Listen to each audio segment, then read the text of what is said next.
hace de nuevo mucha ilusión. La última vez que grabamos hablamos sobre conectar el universo y esta vez vamos a conectar también el universo, pero el universo de las mujeres en el yoga, ¿no? Fenomenal. Y tú que tienes ya 81 años, a mí me gustaría que nos contaras cuáles han sido las grandes mujeres del yoga y de la vida de Ramiro Yo Calle. sobre todo me voy a centrar en las grandes mujeres del yoga por una razón, porque en la vida siempre pues quedas mal, porque puedes citar a unas personas y no a otras, Claro. y hay que tener en cuenta que por el centro de Yoga Sadha pues han pasado una docena de profesoras que de alguna manera han sido muy importantes en mi trabajo porque he confiado plenamente en ellas y han dado clase a lo largo de 20 o de 30 años. Pero sí voy a citar obviamente a la que yo pienso es mi primera gurú, mi gran gurú, mi sadgurú, que era mi madre, que era como un poco el gurú reencarnado en forma de mujer, que me lo dio absolutamente todo, María del Mar, que era poetisa, era hija de escritores, era una mujer con una sensibilidad exquisita, gran lectora, y entonces pues ella me indujo también a interesarme vivamente por el budismo, por libros tan maravillosos que no sé si has leído, como el Siddhartha de Germán Hesse, Claro. el hindú de Germán Hesse. El hindú no. Ese es muy importante y casi nadie lo ha leído. Los ojos del hermano eterno de Stefan Zweig, el filo de la navaja de Sommer-Simon. Entonces ella me introdujo en esto que yo llamaría la narrativa espiritual, que luego iba a ser muy importante para mí. Me alegra sacar el tema de mi madre porque yo he sentido por ella, siento real adoración, y porque me dio absolutamente todo. Me inició en el yoga, en el budismo, en el zen, en la literatura rusa, en la ¿De qué literatura año estamos hablando, francesa. Ramiro? Estamos hablando, pues suponte que yo nací en 1943, en un Madrid muy turbio y muy oscuro en esa época, salpicado de espías de todos los países, pero sobre todo espías nazis, que una anécdota curiosa es que en el edificio nuestro en Sadak, en la calle Ayala, allí Que es donde tienes el centro para que... y allí estaban oficinas de la Gestapo y todo alrededor era un nido realmente de espías, ¿no? Sobre todo nazis. Entonces íbamos juntos a conferencias de budismo, de zen. Tuve un maestro... Era una mujer muy sensorial también, ¿no? Sí, muy sensual, sensorial, Le gustaban los inteligente, aromas. fina. Había nacido en Tánger, donde vivió durante 7 años, y al de 7 años ya vino a Madrid. Y de alguna forma, pues ella me fue abriendo veredas hacia la mística, la espiritualidad, el arte. Ese famoso programa o espacio que quieres hacer de yoga y arte, y claro, es una Shakti esencial en mi vida. Pero vamos ahora, si quieres, hablar un poco de Shaktis más mundialmente conocidas, o por lo menos en la India. Fíjate, yo te quería preguntar, Yo sé cuál es tu debilidad como Shakti. pero siempre me ha sorprendido mucho la figura de Indra Devi, porque, bueno, fue la única mujer, ¿no?, que Krishnamacharya Sí. aceptó como discípulo y Al no se principio conoce tanto sobre la su rechazó, legado. Total, Krishnamacharya sí. no quiso. Dijo que eso era para hombres, un prejuicio que había en la India, entre otros muchos. La primera vez que yo viajé en la India en 1972, pues cada vez que iba a entrevistar a un yogi afamado como Eric Yogendra u otros muchos, siempre decían que el yoga era para los indios, no para occidentales. Para los indios y para los tenían hombres. esos prejuicios, indios y hombres, cuando ellos han sido tristemente los que más han corrompido el yoga. Fíjate las cosas, jugaban a ser puristas y sin embargo luego han sido tristemente los hindúes los que más han corrompido el yoga, porque así como los budistas han mantenido una gran lealtad y fidelidad a su tradición, sean los theravadines, sean los mahayanistas, los tántricos, los hindúes, cada uno un poco ha ido por libre y han mezclado muchas veces técnicas de calistenia, de gimnasia, de cualquier país de Europa, con técnicas del yoga, hasta tal punto que a veces no sabemos realmente en el hatha yoga, yoga físico y sobre todo en los yogas gimnásticos o dinámicos, qué es calistenia, qué es gimnasia o qué es realmente hatha yoga. El yoga en sus orígenes es postura estable y confortable para una sola cosa: entrar en absorción, en ensimismamiento, inhibir los procesos de la mente y dar un salto en la consciencia hacia lo que está más allá de la consciencia. Bueno, está claro que al final el yoga es también, claro, es importante diferenciar lo que eran los orígenes y luego también las diferentes ramificaciones y la evolución del fenómeno del yoga. Es decir, al final, Sivananda influyó mucho en Occidente en entender el yoga como la filosofía vedántica, ¿no? Que muchas veces se confunde. Krishnamacharya, pues de alguna manera, claro, ha sido también un gran impulsor de esa asociación de yoga como asana. Es una pena, Andrea, que todo ese movimiento no estuviera dirigido por mujeres. Hubieran sido menos ávidas, menos avariciosas, menos ostentosas con su ego, más humildes, más sinceras, más leales a la tradición. Así que es una pena. Pero volvamos a Indra Devi, es que no había mujeres. Indra Devi es que, por si hay, bueno, mujeres o hombres, Indra Devi, cogiendo un poco la anécdota que tú has dicho, nació en Letonia, ¿no? Tuvo una vida muy interesante que ahora entraremos, y se fue a vivir a la India, que fue donde, para ocultarse, se hizo llamar Indra Devi, porque es una mujer que tuvo muchos nombres, muchas identidades, muchas personalidades, y la detectaron un problema cardíaco. Y entonces ahí fue cuando le pidió a Krishnamacharya formar parte, y Krishnamacharya efectivamente la rechazó, y cuando al final la aceptó, ella tuvo que someterse, fíjate, a una dieta muy diferente a sus compañeros, muy estricta, ¿no? O sea, de alguna manera también aquí, en la historia de las mujeres en el yoga, también se reproduce un poco lo que a veces vemos en... Pues incluso... No, es que no podemos negar que en esos años, en la India, el machismo era desaforado, incluyendo totalmente a los profesores de yoga. Pero no solo era el machismo, era el desprecio sistemático a los occidentales. Cada vez que yo llegaba a entrevistar a un maestro, me decía que los occidentales no podíamos estar a la altura de esa tradición, cuando ellos ya por dentro estaban pervirtiendo totalmente la tradición y estaban haciendo unas mezclas entre Hatha Yoga y culturismo, de las cuales el Hatha Yoga todavía no se ha repuesto y no sé si alguna vez se repondrá. Pero hablando ¿Conociste de mujeres, a Indra? No, me escribió pocos años antes de morir me escribió, y una carta muy cariñosa, pero luego hubo algo más. En castellano, porque ella murió en Buenos Aires en el 2002. Exactamente, tú naciste en Buenos Aires. Yo nací en Buenos Aires. Pues fíjate esto que es muy curioso, después de ella morir, los dos seguidores, que era un matrimonio, me escribieron muy amables para ver si yo quería ir a Buenos Aires y... Donde tienes muchísimos seguidores, además.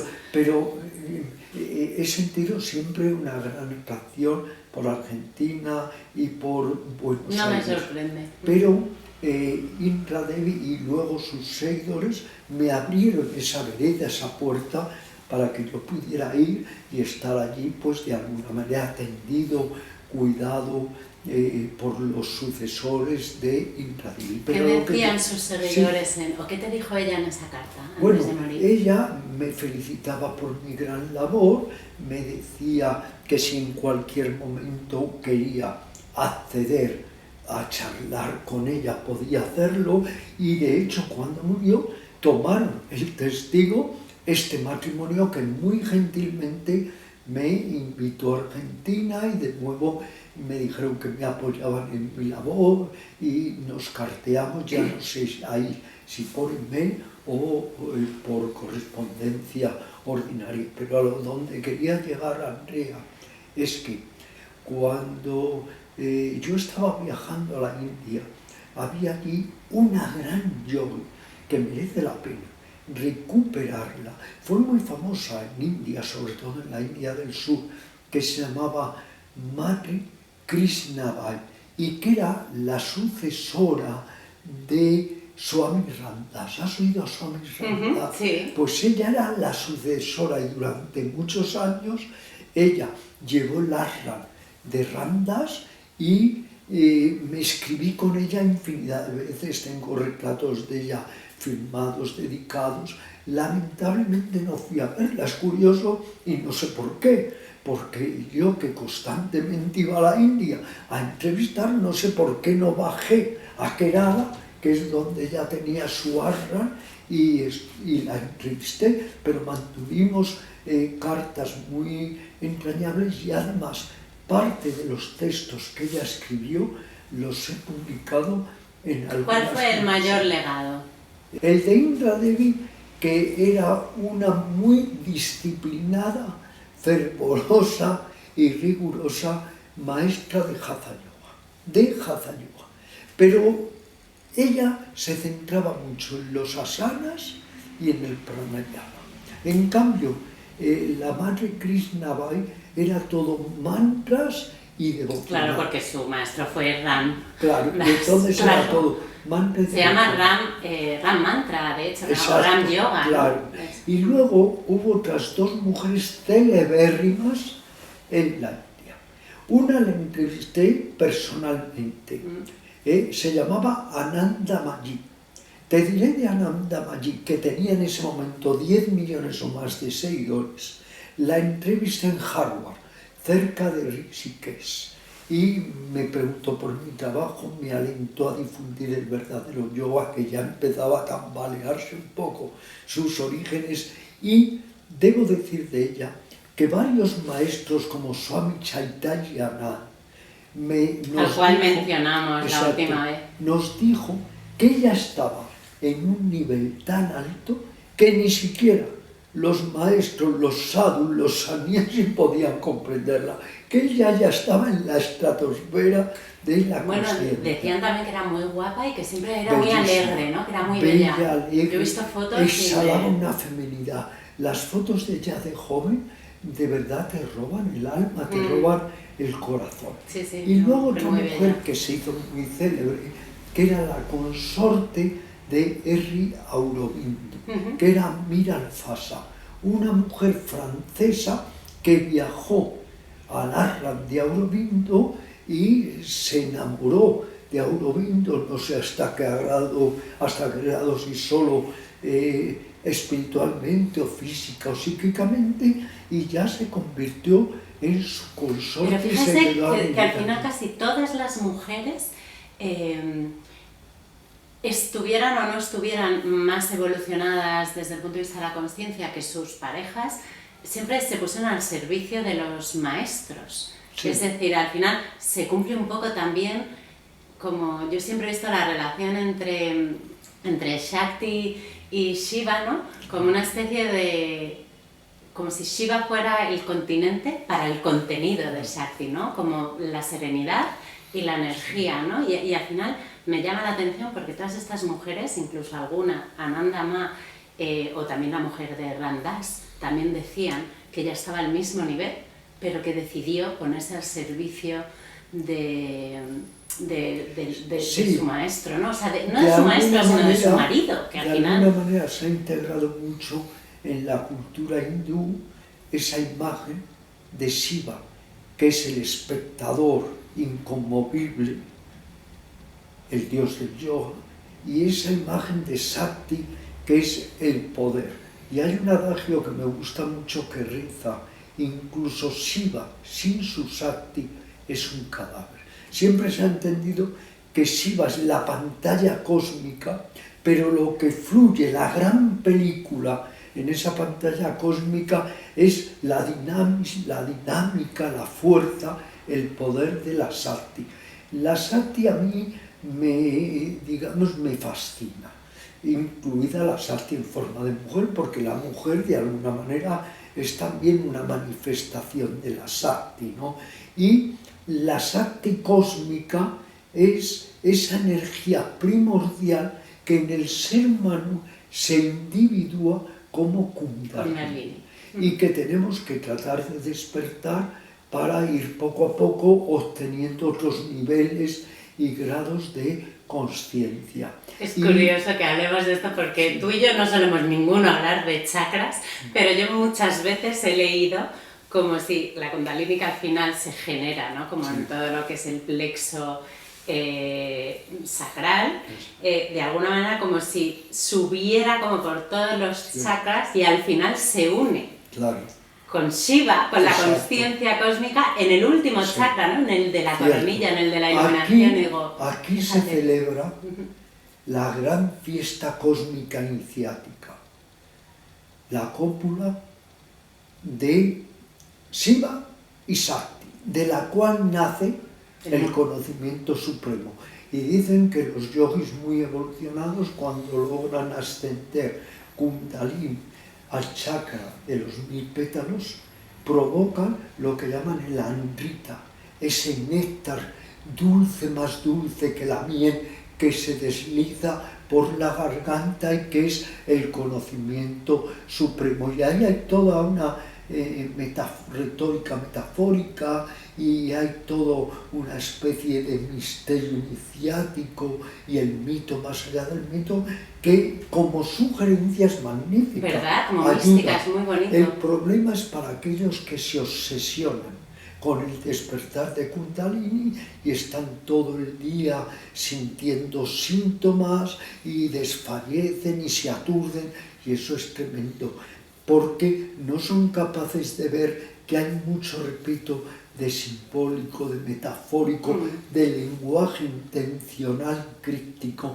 en todo lo que es la descripción de Shiva y de Shakti. Bueno, siempre se ha recurrido en la antigüedad y sobre todo en sobre todo en la India, ¿no? A la mística, para dar a entender conceptos, ¿no? Al final, el simbolismo de Shiva o el simbolismo de Shakti en cualquiera de sus manifestaciones, que ya veremos en algún otro capítulo que tiene varias, no deja de decir un poco la complementariedad, ¿no? Entre lo femenino y lo masculino, la ecuanimidad y la creatividad, ¿no? O sea, de alguna manera unen ambas características, ¿no? Y luego me gusta esa imagen de que ante Shiva danza y danza, gira sin cesar la Shakti, y Shiva tiene que hacer ese esfuerzo de contención, de contemplación, de imperturbabilidad, para no dejarse arrastrar por esa dinámica sensorial de Shakti. Porque Shiva es un gran personaje.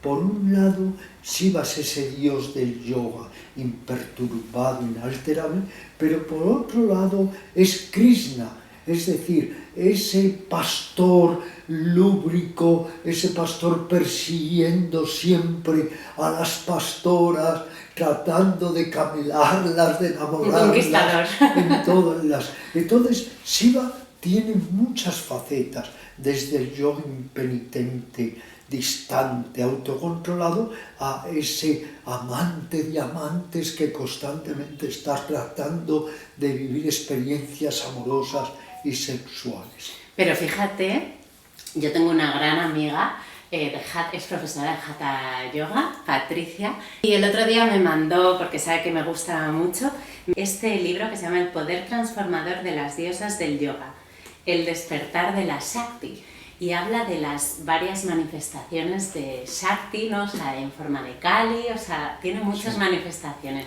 ¿Hay alguna, ya lo diremos, entraremos más en detalle, pero hay alguna en concreto con la que tú hayas, no sé, se haya cruzado más en tu... En realidad, en toda mujer, porque toda mujer es la Shakti en forma de mujer. Yo tengo escrito varios reportajes sobre la Shakti en forma de mujer. Y en toda mujer se manifiestan diferentes aspectos de la diosa, de la Shakti. ¿Cuáles serían las diferentes manifestaciones de Shakti? La diosa tiene muchos aspectos, es como un calidoscopio que te va mostrando innumerables fases. Decía el gran yogi santo Ramakrishna, a lo que otros llaman Dios, yo prefiero llamarle la madre cósmica. Y la madre cósmica se manifiesta en muchas maneras, la amorosa, la dulce, la confortadora, Parvati, la artística y creativa, Lakshmi, la aparentemente destructiva, pero que destruye para construir, retira obstáculos del camino, ¿no? Y así hay muchos aspectos fascinantes, cautivadores de la diosa, porque la diosa es una, pero sus manifestaciones son innumerables. ¿Durga? Durga es la majestática, la que cabalga sobre el tigre, la que aparentemente todo lo puede, la todopoderosa Durga. Hay una pequeña oración que me gusta repetir: Om Durga Durga, la todopoderosa Durga. ¿Qué sería Indra Devi? Indra Devi... ¿O cuál la representaría mejor o cuáles? Yo creo que Indra Devi debía ser una mezcla de Parvati y Kali, lo cual es muy común en algunas destacadas profesoras de yoga o de espiritualidad o de meditación, que por un lado son como madres confortadoras, pero por otro lado no te pasan ni una. Por otro lado, a veces son muy rigurosas y les gusta mucho la disciplina. Entonces alternan estos dos comportamientos, el maternal, pero también el de maestra a veces bastante rígida. Fíjate, Indra Devi, bueno, ya creció, era de Letonia, ¿no? Nació en Riga. Ella, su madre, era actriz, o sea, ella estuvo muy vinculada al mundo artístico. De hecho, luego ella también vivió en Berlín, ¿no? Ella pues trabajó en cabarets, también fue actriz, se mudó a Hollywood, se cruzó con muchísimas personalidades, con Greta Garbo, con John Lennon, con Gloria Swanson también, sí, que era muy amiga también de Gary Grant, que hizo mucho yoga para poder dejar de fumar. Claro, estaba muy asociada a la salud, sí, ¿no? En los años 50. Exacto, muchos actores, actrices que ella regentaba, porque en esa época eran infinitos los artistas que practicaban yoga, incluidos grandes músicos. No hay que olvidar que Von Karajan, Yehudi Menuhin, Claudia Ranz y tantos otros también practicaron yoga. Fíjate, ella, por lo visto, sus padres se divorciaron muy pronto y la figura de su padre fue totalmente ausente. O sea, para ella, el amor de su vida, dicen, porque es muy difícil trazar la biografía de Indra Devi a pesar del impacto que tuvo, dicen que el gran amor de su vida fue su madre, ¿no? Sí. Igual, fíjate que tenéis muchas conexiones también. Y fue una mujer pues muy especial porque, claro, su madre le llevaba a fiestas pues de la aristocracia y del mundo artístico, y en una de ellas ella se escapó y se metió en una biblioteca, la biblioteca del dueño de la casa, y cogió un libro de un famoso premio Nobel, que seguro que le conocerás, Tagore. Por supuesto, he escrito una biografía de él. También. ¿Qué no ha escrito Ramiro Cañas? Pues tengo publicado una biografía y he visitado varias veces, incluso una de ellas con mi madre, la casa, hoy en día casa museo, de Tagore en Calcuta. Qué interesante. Y encontré otro libro, porque en aquella época, claro, todo lo que tenía que ver con el yoga también tenía mucho de ocultismo, ¿no? Sí, cierto. Y se llamaba, creo que eran 17 lecciones sobre la filosofía del yoga y el ocultismo. Sí. Y estaba escrito por un maestro hindú que luego resultó ser de Chicago. ¿Sabes de quién te hablo? William Atkinson, seudónimo Yogi Ramacharaka. ¿Qué memoria? ¿Qué se toma Ramiro Calle para esta memoria? Ten en cuenta que yo en esa edad leí todos los libros de Ramacharaka. La cura a través del agua, respiración, 14 lecciones de esoterismo, filosofía. Era muy esotérico, no te pega mucho esto. No, era teósofo. Había otro gran teósofo que también escribió varios libros de yoga mucho más serios que él, que se llamaba Ernest Guru. Sí. Sí, claro, volviendo un poco a este libro, porque si no nos vamos a salir, pero claro, en ese libro él dice que va a escribir sobre el Hatha Yoga. Y en ese momento la pilla el dueño de la casa y le dice, ¿estás aquí? Y dice, coge el libro y dice, yo quiero ir a la India. ¿Y sabes lo que le respondió el amigo de su madre? No, me lo vas a contar ahora mismo. No seas tan emocional. ¿Cuántas veces le habrán dicho eso a las mujeres, ¿no? Sí. No seas tan emocional, como si además fuese algo... Cuando es algo hermoso, positivo, constructivo, la emoción está muy por encima del pensamiento, pero ha sido una forma a veces un poco, entre comillas, de denigrar a las mujeres, de invalidar, diciendo, ¿no?, que sois muy sentimentales, muy emocionales, que no os dejáis llevar por la mente, sino por el alborotado corazón, pero en fin, eso forma parte de la corriente de machismo que lamentablemente ha estado muy desarrollada, como sabes. Bueno, países y como Osho la también India. era un machista, quiero decir. Exacto. Yo leía a Osho mucho tiempo y luego dije, bueno, tiene aprendizajes, pero bueno, ella aún así, que era muy inteligente, era una mujer muy inteligente, muy testaruda, también muy, ¿no?, o sea, muy determinada. Tuvo muchas personalidades, dicen que es muy difícil trazar su identidad. Exacto. Y fíjate que yo empecé a buscar biografías sobre ella y lo primero en lo que recaí fue primero que esta mujer vivió 102 años. Sí. O sea, fíjate, ella hizo real lo que eran los títulos generales en aquella época de los libros de yoga. Sea inteligente con el yoga, no muera nunca con el yoga, envejezca con el yoga, yoga y juventud eterna, yoga y longevidad. Entonces, los occidentales y los hindúes estaban obsesionados en la utilización e instrumentalización del yoga para vivir eternamente, cuando, como un maestro contemporáneo ha dicho con buen sentido del humor, a veces los yogis también enfermamos e incluso morimos. Pero fíjate que ella es muy interesante porque ella nació en 1899, es decir, siglo XIX, vivió todo el siglo XX y murió en el 2002, ya en el siglo XXI. Y ella escribió hay un libro suyo que se llama Una mujer de 3 siglos. Yo hago un llamamiento desde aquí, porque ya no se edita, no se encuentra. Es de nuevo otra manifestación. Ojalá lo reeditase. Ojalá. Y luego también tiene uno escrito sobre pranayama que me gustaría también leer. Sí, yo para indagar un poco en su biografía tuve que recurrir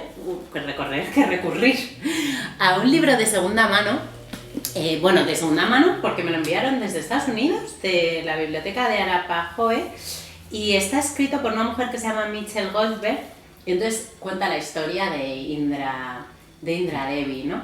Y es muy interesante el libro porque lo divide en 4 capítulos, como si fueran 4 padas. 4.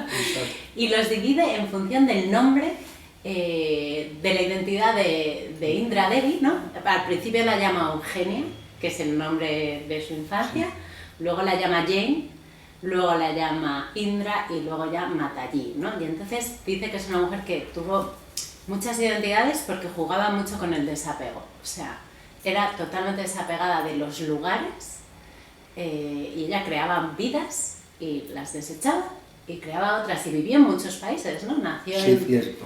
No estaba realmente arraigada en ningún país y era adogmática, no seguía un dogma como otros en el yoga y en fin, no cabe duda de que forma parte de esas grandes mujeres que han estado en la vida espiritual y que yo te propongo que estudies, indagues y hablemos de otra de ellas muy importante. ¿De cuál, Ramiro? Alessandra David-Néel.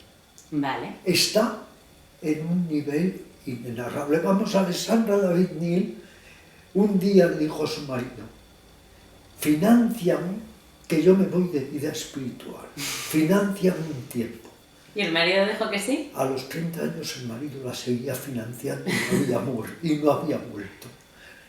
Alessandra Davidni. Vale. He dormido varias veces en su habitación. Iba ella, que dormía ella, y ha sido para mí un honor pues estar allí durmiendo. Bueno, en los Himalayas también, claro, los Himalayas, ¿qué tendrán los Himalayas? Pero Pero también ya te es... digo, tú que eres una Sakti, Bueno, te sentirás muy identificada el siguiente. con Alessandra Davidni, así que desde esta noche te doy estos deberes.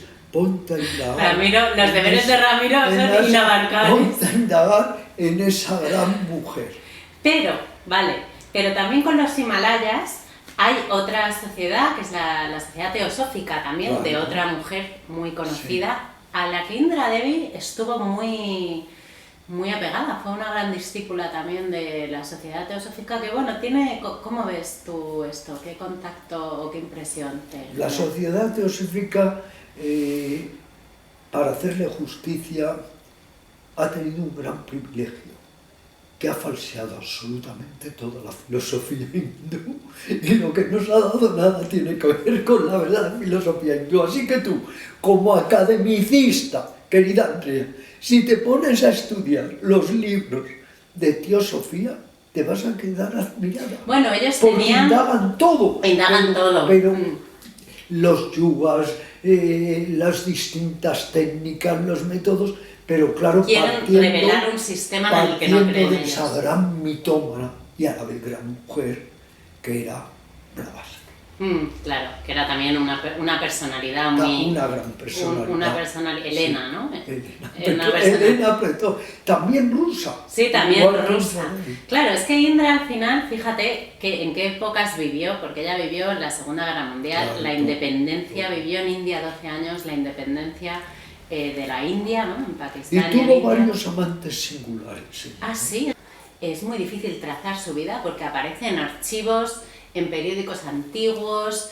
Claro, sus libros ya no se editan y aparecen en el archivos FBI. del FBI, eso es, fíjate. Porque Hoover, el presidente del FBI, se enamoró también de ella. ¿Ves? Están archivos Estas clasificados. mujeres tienen un don especial para que los Shivas, o estos Shivas terribles, como Terribles lo estos que Shivas, es el ¿no? peor elemento de Shiva, es una asura, es un diablo, para que esta gente se enamore a veces de ellos, porque... Sí, pero luego la eliminan. Sí, claro, pero otra mujer única, fascinante, lo Andrea Salomé, ¿la has indagado? No, No me lo puedo creer. no. Tú no has indagado a Andrea Ramiro, Salomé.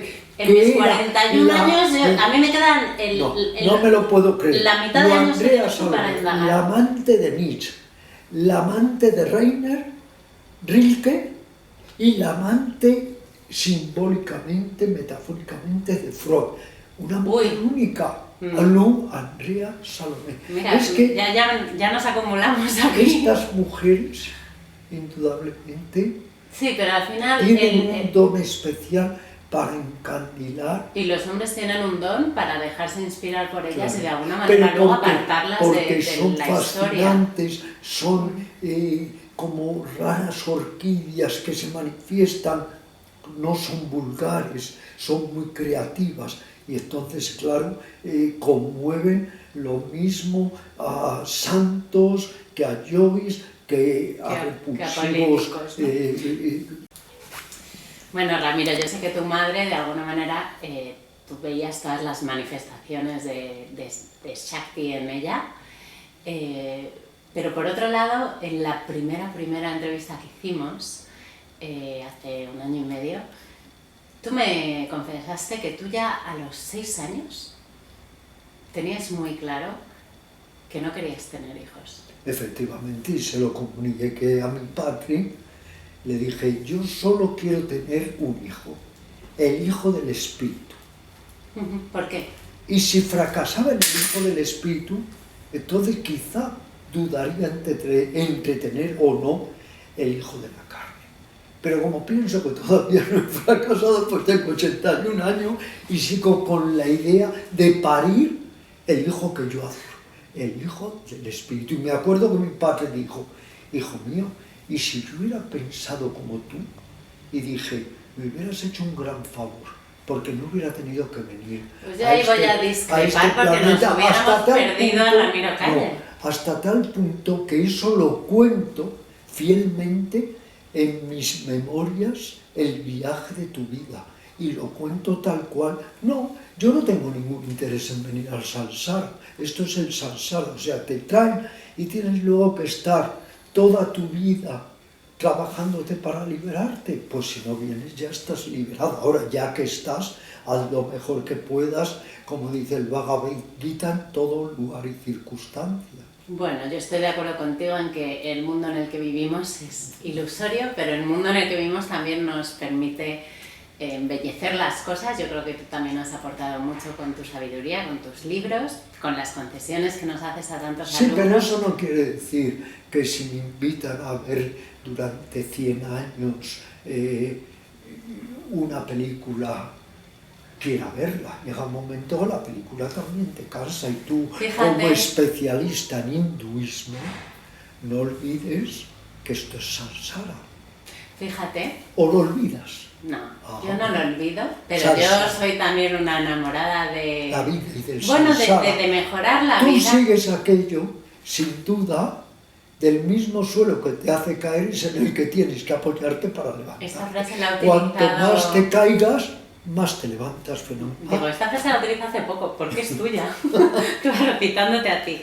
Mira, en este libro que se llama The Codex Pose, la postura de la diosa, hay una frase de Aldous Huxley, sí, que seguro que también lo conoces, y habla mucho de esto, y me impresionó, porque este libro es del 75, fíjate, y dice, lo voy a traducir: ¿cómo combinar la creencia de que el mundo es hasta cierto punto una gran ilusión con la creencia de que aún así es esencial mejorar esa ilusión?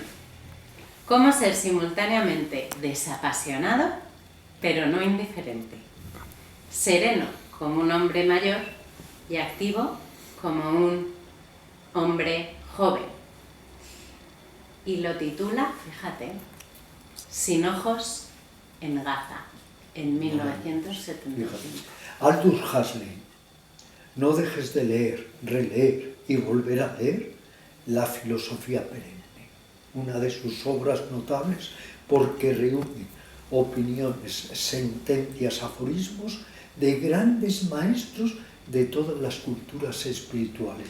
Te entusiasmará. Pues ojalá leyéramos muchos a los grandes maestros para que algunas cosas no ocurrieran. Muchas gracias. Y seguiremos encontrando importantes luces en la espiritualidad para seguir hablando de ellas, ya que se las ha ignorado bastante. Vamos a tratar ahora de sacarlas a la luz. Gracias, Ramiro Calle, por participar de ellas. Gracias por todo.